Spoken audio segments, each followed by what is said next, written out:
Hey, everyone's John. Today we're taking a look at this flashlight. Now, this was sent out to me by the brand, and I want to share with you my thoughts. So, first of all, I have been very impressed with this light. It's been very robust, and it is very bright as well. And it has some tricks up its sleeve that I've not seen with some other flashlights. Now, first of all, let's get into the negatives. And the only negative that I really have with this flashlight is these buttons are a little bit, because of the design of this, where we kind of have this square area here, it's a little bit hard in the dark to figure out which side the buttons are. So it takes a couple of button presses. That may be something that gets better with time as you get a little bit more used to exactly where the buttons are, but it's not something like a tail cap switch or something you can just really easily find because this is all uniform. So that's one downside that I found with this flashlight, especially this right here, which you can open this up. This is how you charge the light, and it also doubles as a power bank, which is super cool. But because we have this kind of spongy area here, sometimes this kind of feels like a button, right? But it's actually over here. So that's the only downside that I've come up with this flashlight. The rest are all positive. So first of all, let me show you a clip of what this looks like at night.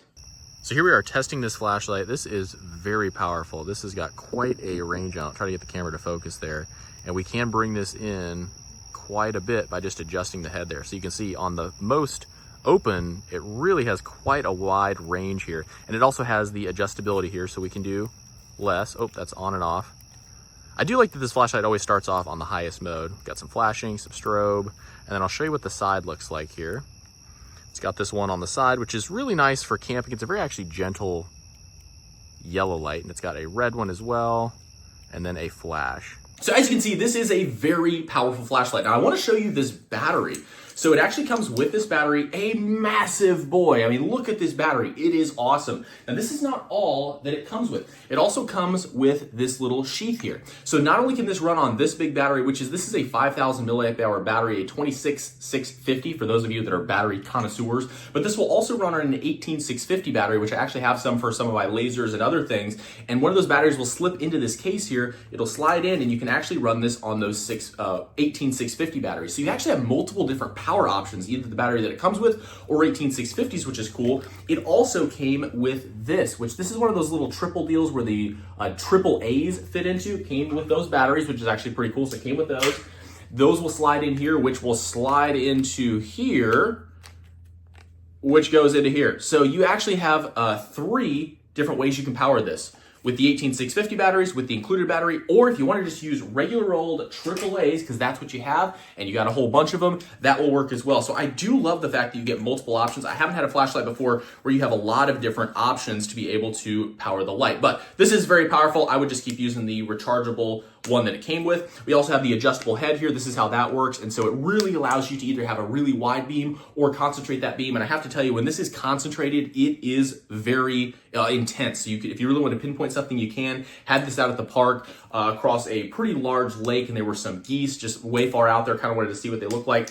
Open this all the way up, and it looked like a spotlight on those geese. You were able to clearly see what was going on. It does have a magnet here. This does work pretty well. This is a fairly heavy-ish flashlight, so it depends on the how strong the metal is, but it will definitely attach to something. Not everything will attach and stay where it doesn't fall off. It does have the lanyard here. This you can actually pull off nice and easy, or if you wanted to get rid of it, you could just cut it off of there. It doesn't have a pocket clip, which I'm okay with. This is kind of a bulky, I was carrying this around in my pocket. It's kind of a bulky flashlight to carry in your pocket, but this is an awesome light for anything outdoors where you want a powerful light, you want something that's gonna run a long time.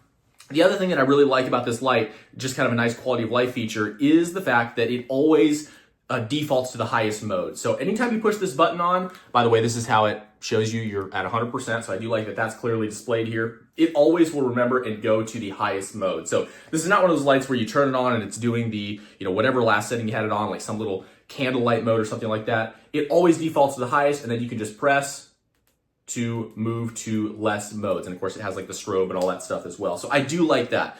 Same thing with this side. It always goes to the brightest one, this kind of nice yellow. So if you were, say, camping and want to maybe read a book in the tent, have a little bit of atmospheric lighting, this will give that to you, and it's not a harsh light. It's more of a yellow. I don't know if the camera's doing it justice here, but you have a nice yellow, which I really appreciate. Something else that works really nicely, this is just really well thought out with the buttons. So if we press this, turn it on, obviously it goes to the highest setting, which is great. If we want to tone it down, we can. But a lot of times if you're outside and you see something, if you turn that light on, you probably want it, I would rather it default to the highest one so I have all the power for whatever I'm looking at. And then if it's a less intense situation or I don't need it, I can press it down and go to something else. What I do like though is after a few seconds, When I press this button again, it doesn't switch the mode, it just turns it back off again. So it really works well. You turn it on, you turn it off, and it functions like a regular switch. But if you turn it on then and you continue to click through it, then it will go to the lower settings. So it's not one of those deals where when you turn it, and see, we haven't, now it'll switch through because we didn't wait long enough. But this is not one of those ones where you turn it on and then you go to turn it off and it just keeps switching the modes. If you let it sit there for probably 10 to 15 seconds, use the light. When you go to press that switch, it's one button press to turn it off. So this has been a little bit long-winded, but hopefully this answers your questions. If you're looking at one of these lights, blown away by the amount of power you get out of this light. Like I said, I love the fact that you have multiple different options with the batteries. This head works really nicely. And this is not one of those loose heads. If you've ever had one of those flashlights where this just kind of flops back and forth, this actually takes a little bit of strength to push this back and forth. So this is one of those things where once you have it set, it's gonna stay there. You can move this flashlight all around. This is not going to move on you at all. It stays in place, which is nice. I like the fact that you have the front beam and the one on the side here for a little bit more gentle illumination that's nice and wide. And I think that's about all you need to know on this flashlight. Hopefully this was helpful. Thanks so much for watching. I'll catch you guys in the next one.